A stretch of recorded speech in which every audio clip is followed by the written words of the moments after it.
तो मैंने आपको बताया था कि जो इंपीरियल हाउस होल्ड था उसको क्या कहा जाता था, हरम कहा जाता था।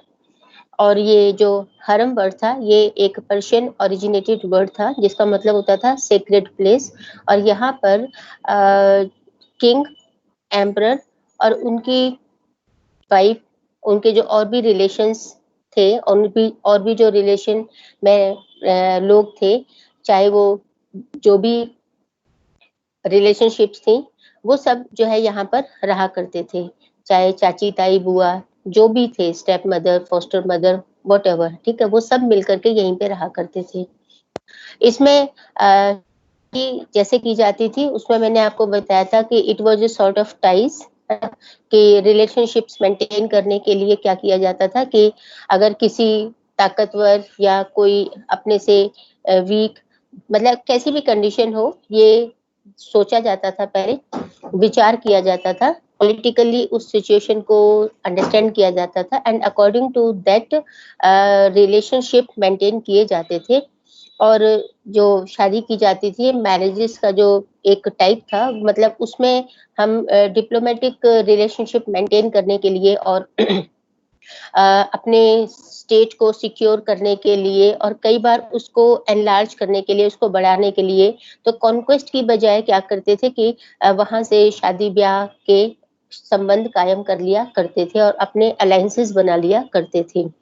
इसके बाद हमने बताया था कि बेगम किसे कहा जाता था और आगाज़ किसे कहा जाता था, मतलब जो और वाइफ्स थी उनको आगाज़ कहा जाता था। जो बेगम थी वो इंपीरियल फैमिलीज़ की होती थी, रॉयल फैमिलीज़ की होती थी, मतलब जो बड़े घराने की, ऊँचे घराने की होती थी। और जो अदर आगाज़ थी वो जो है ना लोअर कास्ट की, या जिसको भी मतलब जैसी भी सिचुएशन हो, तो उस हिसाब से जो है ना उन लोगों को ये कहा जाता था। उसमें से जो है सभी जो भी, मतलब क्योंकि पॉलीगैमी सिस्टम था तो सभी वाइफ्स को एक जैसी ट्रीटमेंट नहीं दी जाती थी। जो मतलब किसी भी तरीके से टैलेंटेड है या कोई आर्टिस्ट है या जो है ना बहुत बड़े घराने की है, तो ऐसे उनको जो है ना अलग-अलग स्टेटस दिया जाता था। अच्छा, इसके अलावा जो है हमने देखा था कि अ, जो apart from wives numerous male and female slaves, देखो कि जो वाइफ्स रहा करती थी उसके अलावा जो है ना स्लेव्स, दास, सर्वेंट्स, डोमेस्टिक सर्वेंट्स, ये सब लोग भी जो है ना वहीं रहा करते थे and they used to perform different types of activities, जैसे डांस है और जो है ना म्यूजिक है, मतलब जो ये ना अपने स्किल के अकॉर्डिंग, अपनी इंटेलिजेंस के अकॉर्डिंग इनको वहाँ पर स्टेटस मिलता था। मतलब जो स्लेव्स थे या डोमेस्टिक सर्वेंट्स थे या जो वर्कर्स थे, they were given the status in the harem according to their skill, according to their intelligence, according to their art. उनको उसके हिसाब से जो है ना उनको पोजीशन दी जाती थी। तो जिस जो मतलब क्वालिफाइड आर्टिस्ट है या ज़्यादा इंटेलिजेंट दिखाई देता है, उसको जो है एक अच्छी पोजीशन दी जाती थी, अच्छी मतलब उसी लेवल पर अच्छी पोजीशन दी जाती थी और बाकी जो लोग थे, वो लोग फिर नीचे ही रहा करते थे। इस तरीके से जो है स्लेव्स जो है वो उनको ट्रीट किया जाता था। और जो स्लेव्स थे, they too play very important role in the life of the household, है ना? और जैसे गार्ड्स हैं, सर्वेंट्स हैं और कई बार क्या होता था एजेंट्स, मतलब जैसे कि छोटा-मोटा व्यापार करना, सामान लाना, इस तरह के काम जो है ना वो भी यही लोग किया करते थे। After Noor Jahan, Mughal queens and princesses began to control significant financial resources. आप लोगों को, अगर आप लोगों ने जहांगीर के बारे में पढ़ा हो, तो ये आपको पता लगेगा कि जहांगीर से ज़्यादा नूर जहां इंटेलिजेंट थी। Noor Jahan, she was the wife of Jahangir and Noor Jahan का जो विज़डम था that was excellent and she played part in the official works, मतलब जो कोर्ट के काम थे उसमें वो इम्पोर्टेंट रोल प्ले करती थी। तो आप ये देखेंगे कि जो फाइनेंशियल रिसोर्सेज है उस पर भी नूरजहां का कंट्रोल था। इसके अलावा ये भी ध्यान रखने वाली बात है कि नूरजहां एक ईरानियन क्वीन थी और इनके साथ जो है ना बहुत सारे जो ऑफिशियल से, मतलब वो ईरान से इंडिया आए थे, तो इसलिए भी इनका जो दबदबा था, इनका जो मतलब इम्पोर्टेंस थी, वो ज़्यादा थी। एंड शाहजहां की डॉटर जो थी जहां आरा एंड रोशन आरा, है ना। तो जहांगीर की वाइफ नूरजहां के बाद में और जो दो अ, राजकुमारी इम्पोर्टेंट रोल प्ले करती हैं ऑफिशियल वर्क्स में या अपनी इंटेलिजेंस के बल पर, अपने इंटेलिजेंस के दम पर अगर वो अपनी कोई पहचान बनाती हैं, तो वो शाहजहां की दो बेटियां थी। एक तो थी जहां आरा और दूसरी थी रोशन आरा। जहां आरा और रोशन आरा enjoyed an annual income often equal to that of high imperial mansabdars and आपको पता है ये जो काम करती थी ना उसके बदले में ये इनकम दिया करती थी, माने they use to take certain amount of money. और जो मनसबदार हुआ करते थे वहां पर उन मनसबदारों के इक्विवेलेंट ये उन मनसबदारों के इक्विवेलेंट ये जो है इनकम लिया करती थी। तो Jahanara in addition received revenues from the port city of सूरत।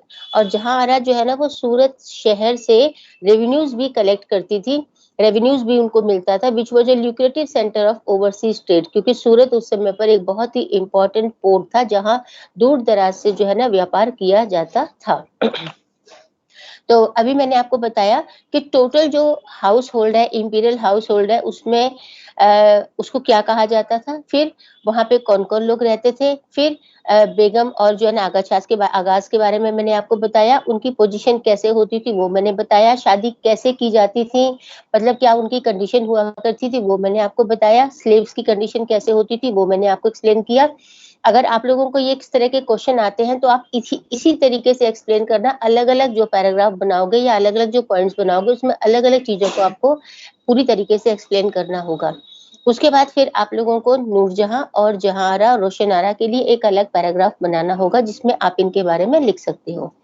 उसके बाद अब देखेंगे control over resources enabled important women of the Mughal household to commission buildings and gardens. अब देखेंगे जब फाइनेंशियल फ्रीडम होता है, तो फाइनेंशियल फ्रीडम अगर है, अगर जो है ना फाइनेंशियल रिसोर्सेज पर अगर कंट्रोल है, तो फिर फीमेल जो है वो भी इम्पोर्टेंट रोल प्ले कर सकती हैं या अपनी जो उनकी स्किल है उसको जो है ना एक्सपोज कर सकती हैं, उसको दिखा सकती हैं। तो यहाँ हम ये देखेंगे कि जहाँ आरा जो है वो एक उनका जो मतलब क्या बोलते हैं दिमाग था वो एक आर्किटेक्ट टाइप का था। तो यहाँ हम ये बात कहेंगे आपसे कि मुगल हाउस होल्ड में जो ये बिल्डिंग्स वगैरह बनाई जाती थी, उन बिल्डिंग्स को बनाने का, उनकी देखभाल करना, उनको बिल्डिंग्स को देखना, ये काम जो है वो जो है जहांआरा करती थी। तो जहांआरा के नेतृत्व में, मतलब ये नहीं कि वो खुद जो है ना इस काम को जो है ना मतलब अंजाम देती थी, मतलब उसको जो ओवरऑल जो उसका जो उसको लुक आफ्टर करना, उसको उसको जो है ना ये देखना कि कितने रिसोर्सेज उसमें यूज हो रहे हैं, कहाँ कैसे हो रहा है, उसका जो डिजाइन है, ये सब जो है वो चेक किया करते थे। तो जहां आरा जो है वो काफी इंटेलिजेंट थी, तो जहां आरा जो है वो कमीशन किया करती थी बिल्डिंग्स एंड गार्डन्स बनाने के लिए। अब जो है ना आप देखेंगे कि Jahanara participated in many architectural projects, है ना, बहुत सारे आर्किटेक्चरल प्रोजेक्ट्स में उसने पार्टिसिपेट किया था। एंड शाहजहां की जो न्यू कैपिटल बनी थी ना उसमें बहुत सारी बिल्डिंग्स ऐसी हैं जिनकी डिजाइनिंग जो है वो जहां आरा ने की है। Among these was an imposing double-storied caravanserai with a courtyard and garden. मतलब एक कारवांसराय जिसमें कि कोर्टयार्ड भी है, गार्डन भी है, वो एक खास बिल्डिंग थी जो कि जहां आरा ने डिजाइन की थी, जहां आरा ने बनवाई थी।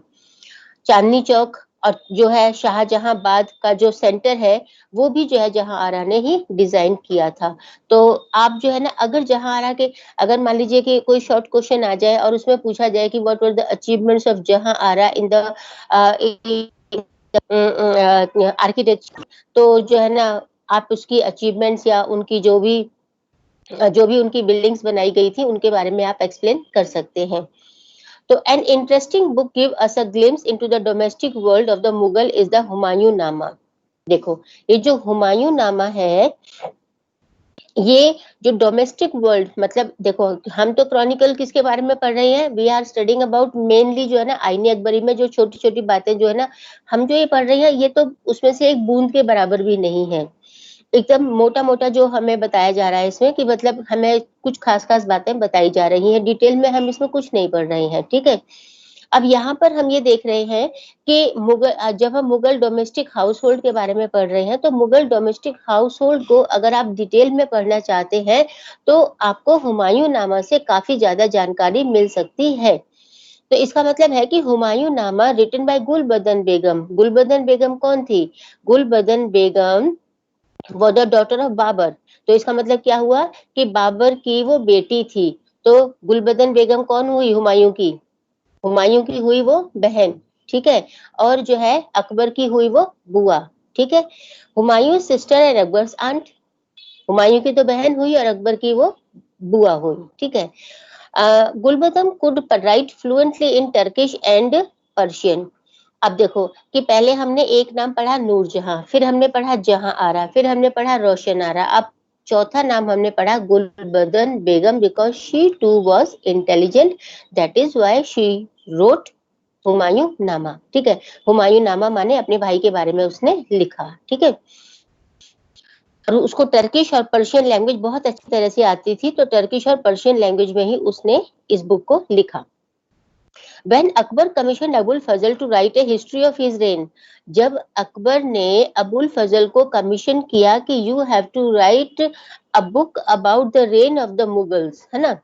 तो उसमें जो है ना गुलबदन बेगम से अबुल फजल ने काफी ज्यादा जानकारियां ली, माने कि गुलबदन बेगम ने उसको काफी हेल्प की। अबुल फजल खुद जो है उनके पास जाया करते थे जानकारी लेने के लिए, उनको कि वो उनको जो है ना गाइड करे, उनको जो है ना अपनी मेमोइर्स के थ्रू, मतलब जो अपनी यादगार है उनके थ्रू जो है ना उनको हेल्प करे।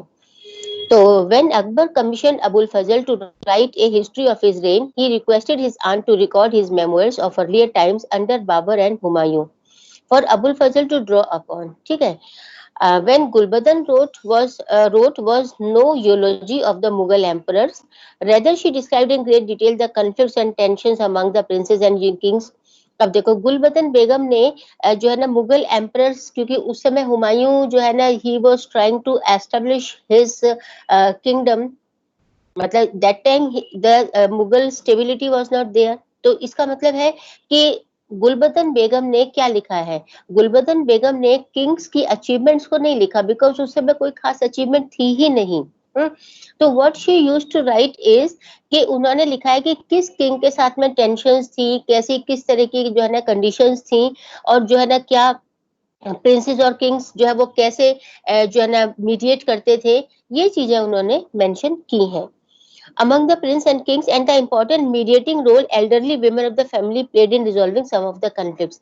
And you have often saw कि घर में अगर कोई ऐसी इंसिडेंट होती है जिसमें कि कोई कन्फ्लिक्ट पैदा होता है, तो उसमें क्या किया जाता है कि जो घर के बड़े लोग होते हैं वो उसमें कोई समझौता कराते हैं। ऐसे ही अगर किसी राजघराने में अगर कोई प्रॉब्लम होती थी मुगल किंग्स के बीच में, या जो है ना और परिवार के बीच में कोई जो है ना किसी तरह की जो है ना परेशानी होती थी, तो घर की जो एल्डरली वुमेन थी they used to resolve it, वो उसको जो है ना रिजॉल्व करने की कोशिश करती थी।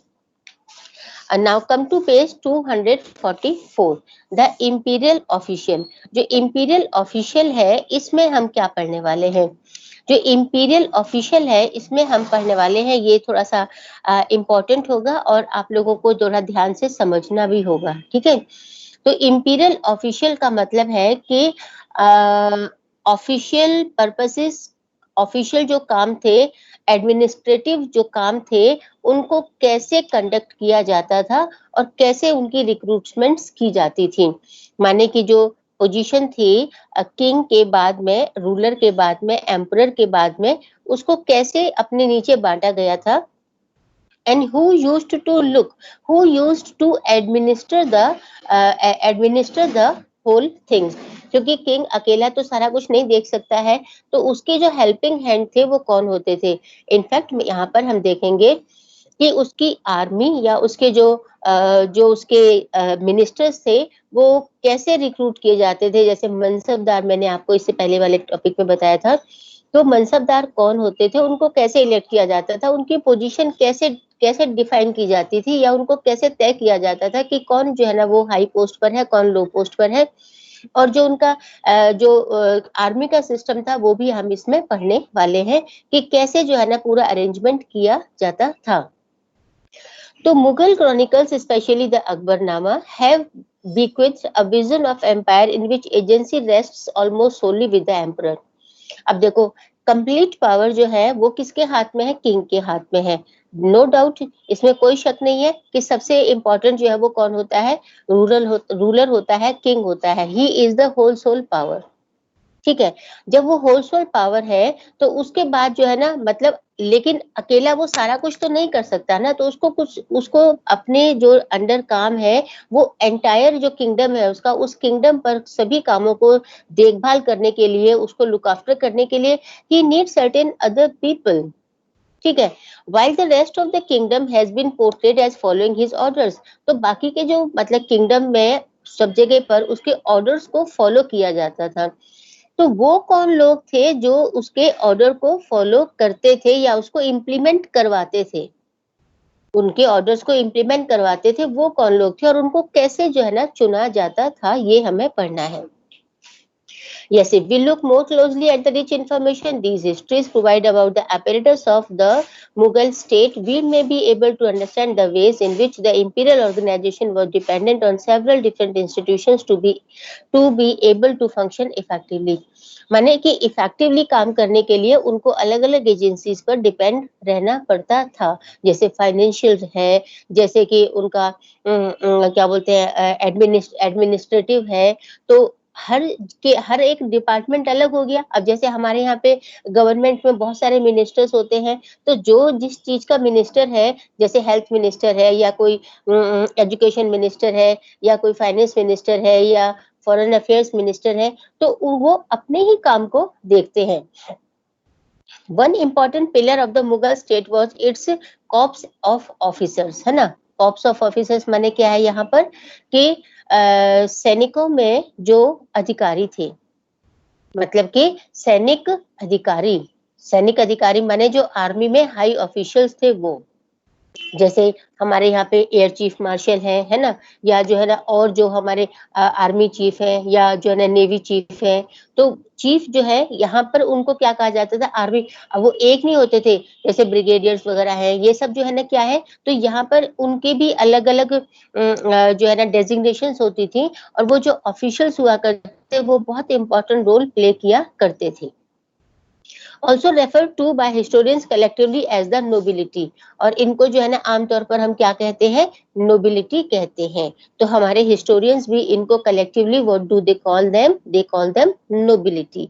तो इनको नोबिलिटी कहा जाता है। तो they were the corps of officers, माने ऑफिसर्स रैंक के जो लोग थे वो बहुत इंपॉर्टेंट रोल प्ले करते थे। ठीक है, the nobility was recruited from diverse ethnic and religious groups, ये हमने पहले भी पढ़ा है।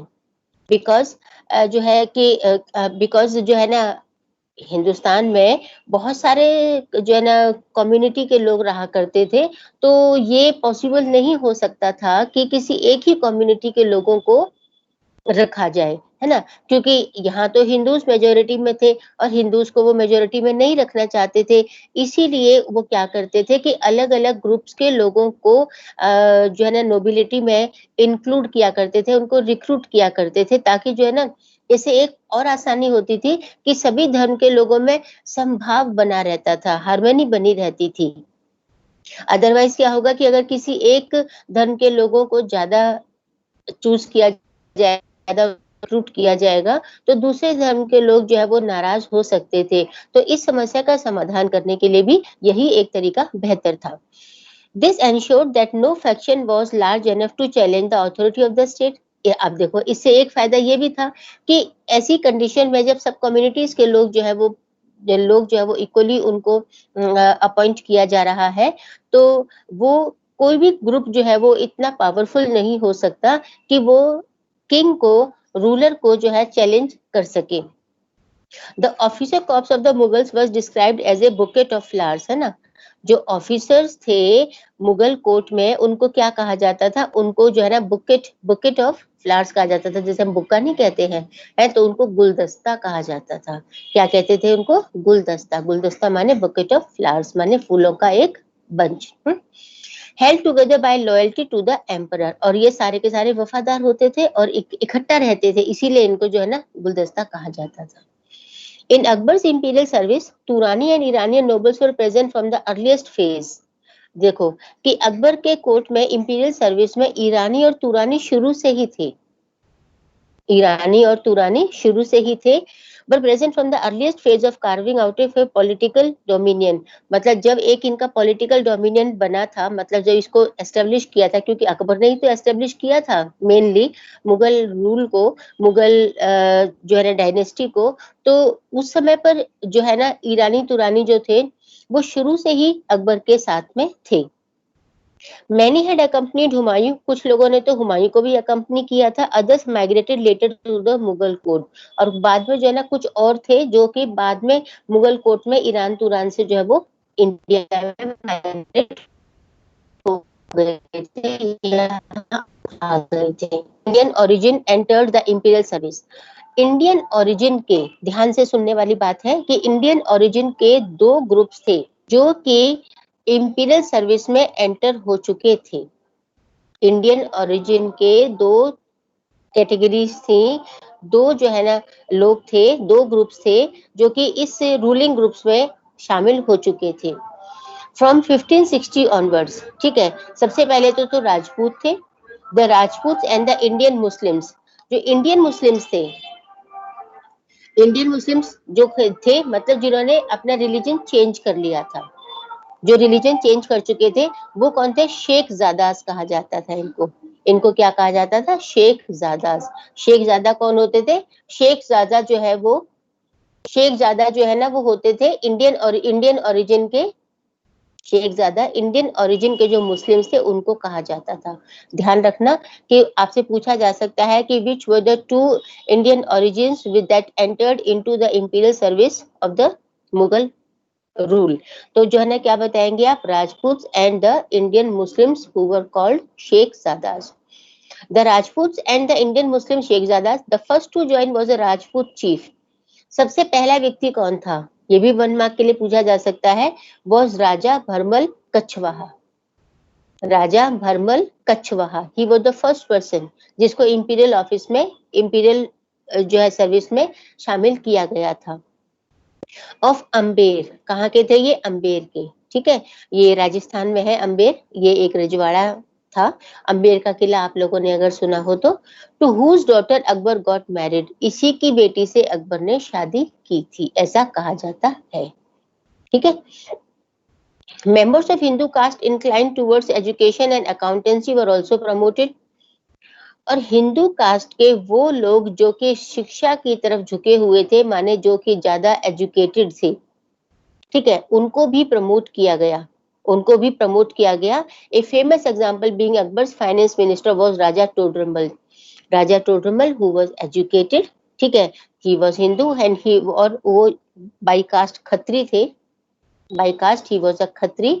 उनको भी जो है अकबर ने अपने कोर्ट में हाई पोस्ट पर अपॉइंट किया था। टोडरमल जो है ना वो कौन थे? वो रेवेन्यू का काम देखा करते थे, जब रेवेन्यू का काम देखा करते थे, जमीन की नपाई का काम किया करते थे, जमीन की नापतोल जो है ना काम इन टोडरमल का था। Iranians gained high offices under Jahangir. Iranians, मैंने अभी आपको बताया था कि नूरजहां जो है वो एक इरानियन क्वीन थी, तो उनके साथ जो और लोग आए थे ईरान से, उनको जो है ना जहांगीर ने अपने कोर्ट में ऊंची पोस्ट पर रखा था। तो हम ये कहेंगे कि जहांगीर के पीरियड में ईरानियंस का ज्यादा रोल था कोर्ट में, ईरानियंस ज्यादा संख्या में थे। तो Iranians gain high offices under Jahangir, whose politically influential queen Nurjahan was an Iranian. अभी मैंने आप लोगों को ये बात 2 बार बता दी है कि आप लोग इस बात को याद रखेंगे कि ईरानियन क्वीन थी नूरजहां, इसीलिए अब उसके कहने पर जो है बहुत सारे ईरानियंस को कोर्ट में रखा गया था। तो हुमायूं के पीरियड, हुमायूं के इसमें, सॉरी, जहांगीर के पीरियड में जो है वो ईरानियंस का रोल ज्यादा था मुगल रूल में, मुगल कोर्ट में। अच्छा, उसके बाद देखेंगे औरंगजेब ने राजपूतों को ज्यादा रखा था। औरंगजेब ने राजपूतों को ज्यादा रखा था। आपको पता है औरंगजेब ने ऊपर जो नॉर्थ वाला पार्ट है वहां पे राजपूतों के साथ जो है सांठगांठ करके उनको जो है ना हाई स्टेटस दे करके पूरे नॉर्थ इंडिया पर कंट्रोल कर लिया था, और उसके बाद जो है वो डेक्कन चला गया था। And he remained there for 20 years. Ahmednagar, Bijapur, Golconda, Berar, इन सब पर जो है ना उसने अपना कंट्रोल कर लिया था। और 20 साल तक, इस लंबे 20 साल के पीरियड में जब वो नॉर्थ की तरफ उसने जब नॉर्थ की तरफ उसने पलटने की कोशिश की, तो फिर वहां पर राजपूत जो है वो अपने आप को उस समय तक फ्री कर चुके थे। उनकी पावर जो है वो इतनी बढ़ गई थी कि उन्होंने अपने आप को फ्री कर लिया था। And this became a major cause for the decline of the Aurangzeb और फॉर द मुगल डायनेस्टी। तो यहाँ हम देखेंगे under him the Marathas accounted for a sizeable number within the body of officers, है ना। तो औरंगजेब ने जो है ना हाई पोजीशंस पर किसको रखा था? राजपूतों को रखा था। और उसी पीरियड में, औरंगजेब के पीरियड में ही मराठों की ताकत बढ़ गई थी। मराठे जो है वो एक बहुत इम्पोर्टेंट जो है ना बहुत ही जो है ना क्या बोलते हैं एक बड़ी ताकत के रूप में इस समय पर उभर करके सामने आए थे। All holders of government offices held ranks. और जो भी जो है क्या बोलते हैं ऑफिसेज थी, उन गवर्नमेंट की जो ऑफिसेज थी उसमें रैंक थे, उनको रैंक दिए गए थे। ठीक है, आप जो है क्या बोलते हैं यहाँ पर भी सरकारी दफ्तरों में स्पेशली जो आर्मी है या डिफेंस है उसमें रैंक होते हैं। All holders of government offices held ranks, इनको मनसब्स कहा जाता था। मनसब्स माने रैंक्स, ठीक है। कंप्राइजिंग टू न्यूमेरिकल डेजिग्नेशंस, उनके टू न्यूमेरिकल डेजिग्नेशंस होते थे, जैसे को बोलते थे ZET, ZAT। न्यूमेरिकल डेजिग्नेशंस को क्या कहा जाता था? ZET, ZAT, ZET, which was an indicator of position in the imperial hierarchy and the salary of the official mansabdar। जो ये जो न्यूमेरिकल डेजिग्नेशन थी जिसको जेट कहा जाता था, वो जेट जो है वो ये डिफाइन करती थी, वो ये बताती थी कि किसकी कितनी रैंक है और किसकी कितनी सैलरी होगी। तो salary was also decided according to the zat. फिर क्या होता था कि indicator of position in the imperial hierarchy and the salary of the official and the sawar which indicated the number of horsemen. जो सवार थे वो क्या थे? सवार, नंबर ऑफ हॉर्समैन, हॉर्समैन माने घुड़सवार, घुड़सवार he was required to maintain in service. तो ये जो सवार होते थे ये जो है क्या करते थे? इनका काम होता था कि ये जो है ना सर्विस को मेंटेन करना, या मतलब लड़ाई के टाइम पर सबसे ज्यादा इंपॉर्टेंट तो घुड़सवार ही हुआ करते थे। And sawar which indicated the number of horsemen he was required to maintain in service. In the 17th century, Mansabdar saw 1000 jat or above ranked as nobles.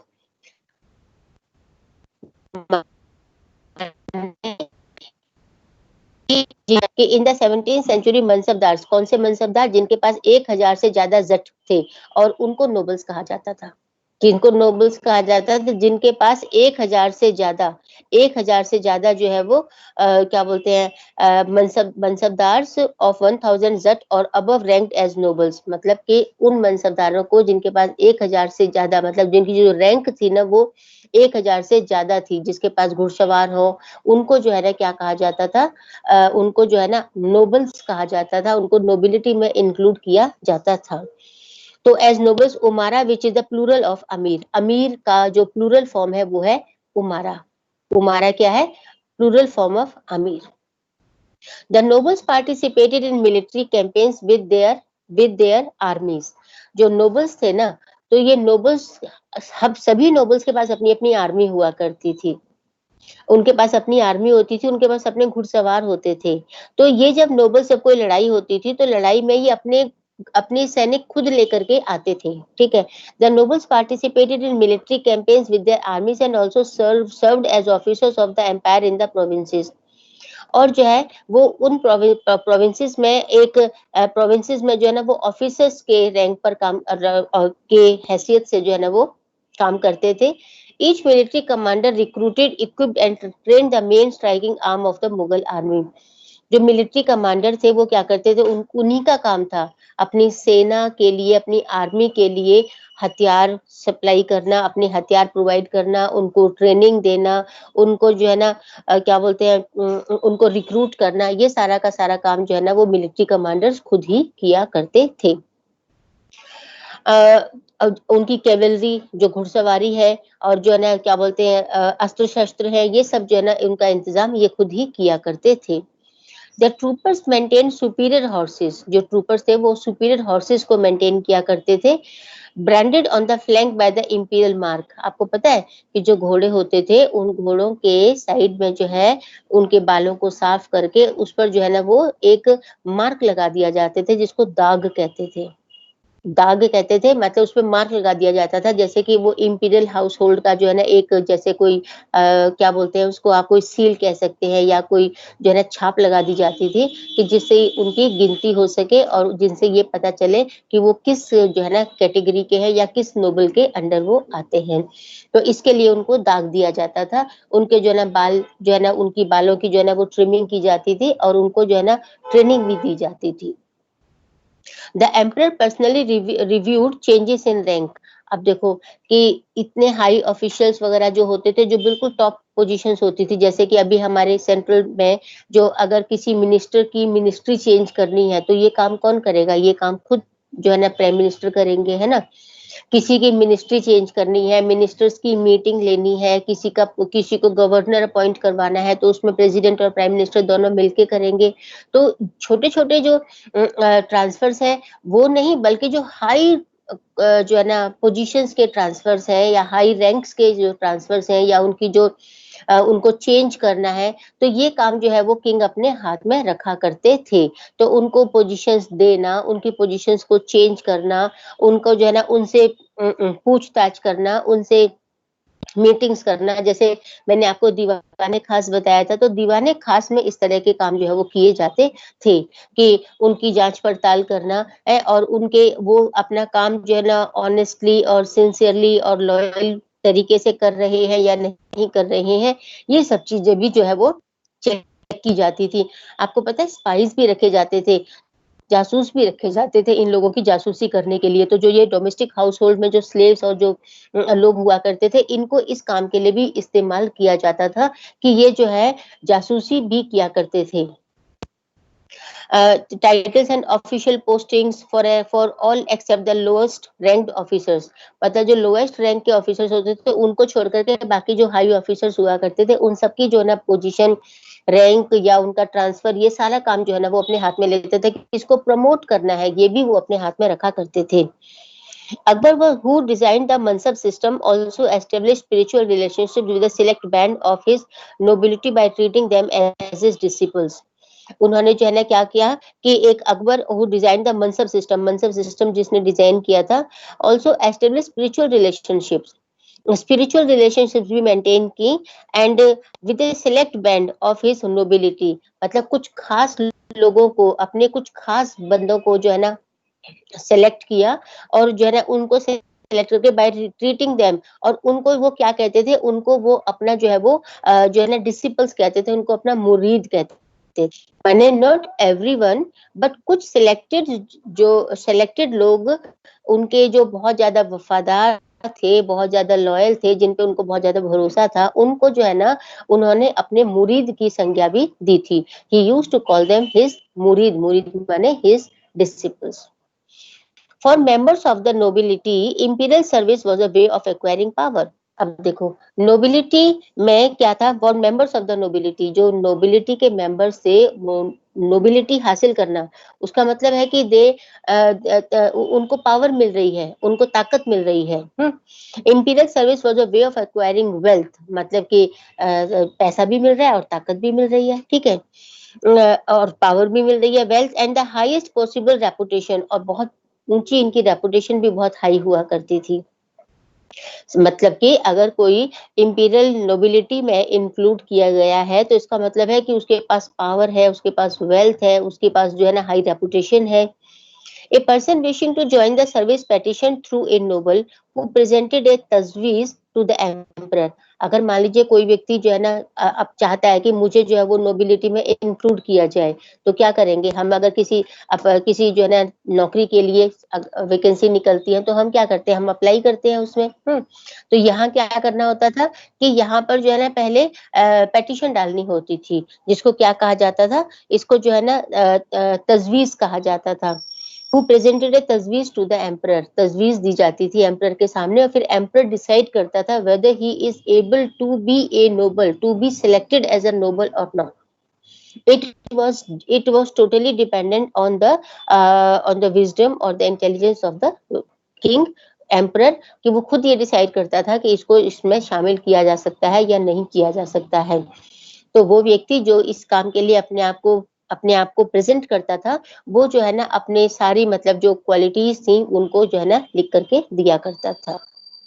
जैसे हम क्या करते हैं, हम एक जो है ना वो बनाते हैं ना, क्या बोलते हैं उसको,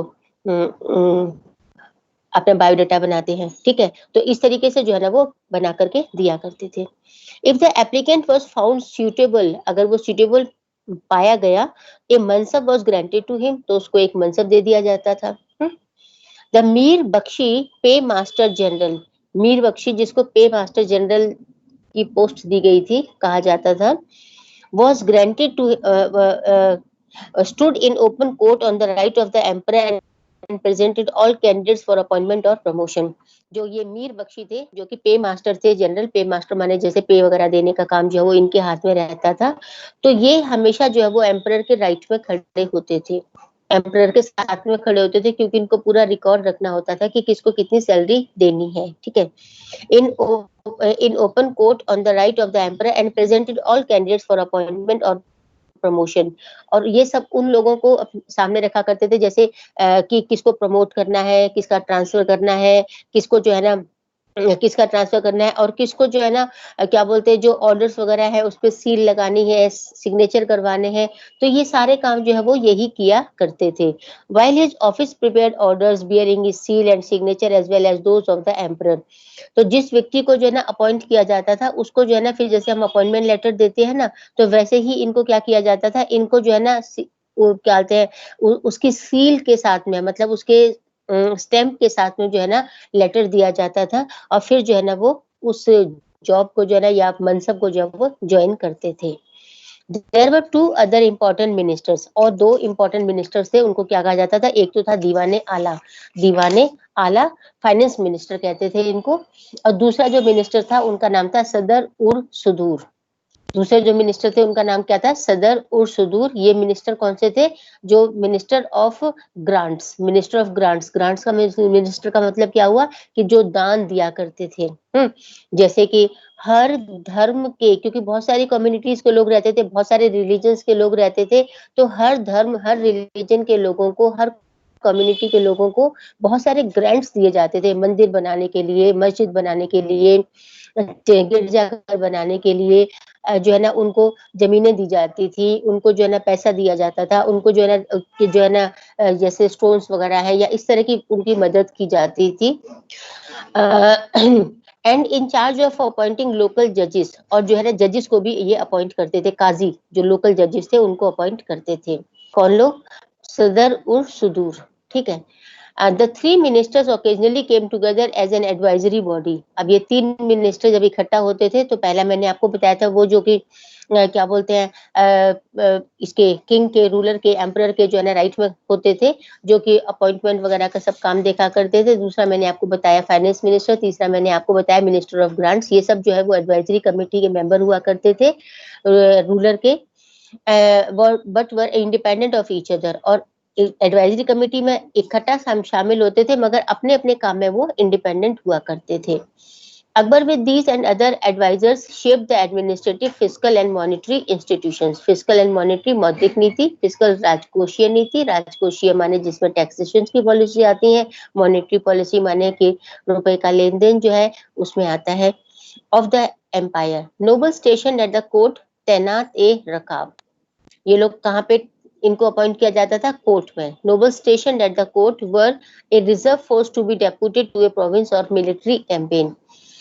कुछ क्या होता था, रिजर्व फोर्स रखी जाती थी। रिजर्व फोर्स इसको तैनात नकाब कहा जाता था, माने जैसे कि ना, जैसे कि प्रेजेंटली जो लोग काम कर रहे हैं उसके बाद एक फोर्स जो है ना उसको रिजर्व में रखा जाता था कि इन केस अगर वहां कोई प्रॉब्लम होती है तो जो लोग रिजर्व में है वो उनको अपॉइंट किया जाएगा।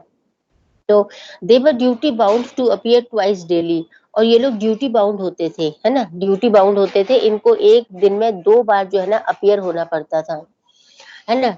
2 1 दिन में 2 बार, मतलब क्या था, इनकी एक तरीके से अटेंडेंस होती थी, चेक किया जाता था कि जो है ना ये लोग यहाँ अवेलेबल हैं या नहीं हैं। Morning and evening to express submission to the emperor in the public audience hall. They shared the responsibility for guarding the emperor and his household round the clock. आज इतना ही पढ़ाऊंगी आप लोगों से।